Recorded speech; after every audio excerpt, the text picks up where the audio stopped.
শিশু সাইমার লাশবাহী freezing van তখন বাড়ির উঠোনে। কান্নায় ভেঙে পড়েন স্বজনরা। কেউই মেনে নিতে পারছেন না ৯ বছর বয়সী সাইমার এমন করুণ মৃত্যু। সাইমা আক্তার মাইলস্টোন স্কুলের ৩য় শ্রেণীর ছাত্রী ছিল। আম্মু, স্কুলে যাচ্ছি, টাটা বাই বাই। সোমবার সকালে স্কুলে যাওয়ার আগে এটিই ছিল তার মায়ের সঙ্গে শেষ কথা। এই টাটা বাই বাই বলে বিদায় নেওয়া যে কেবল স্কুলে চলে যাওয়া নয়, মেয়ের সঙ্গে শেষ বিদায় নেওয়া ছিল তা বুঝতে পারেননি সাইমার মা। তিনি বলেছিলেন প্রতিদিন তিনি নিজেই মেয়েকে স্কুলে নিয়ে যেতেন, কিন্তু গতকাল তার এক ভাই সাইমাকে স্কুলে নিয়ে যায়। পরে তিনি ফেসবুকের মাধ্যমে জানতে পারেন ছোট্ট মেয়েটি আর বেঁচে নেই। মেয়ের সঙ্গে শেষ স্মৃতির কথা স্মরণ করতে গিয়ে হাউমাউ করে কাঁদছিলেন যুদ্ধ বিমান দুর্ঘটনায় নিহত সাইমা আক্তারের মা রিনা বেগম।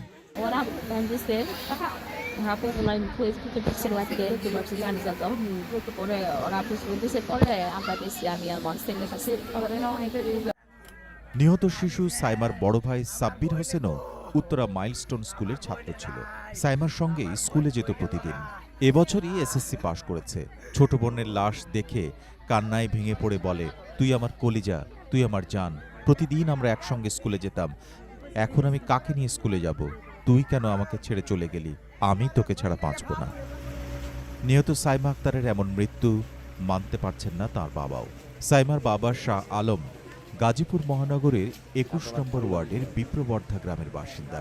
চাকরির জন্য তিনি পরিবার নিয়ে রাজধানীর উত্তরায় বসবাস করেন। সারাদিন খোঁজাখুঁজির পরে আমরা রাতের ৮টার দিকে নিউজ পাইছি যে আমাদের মেয়ে সিএমএস মর্গে আছে।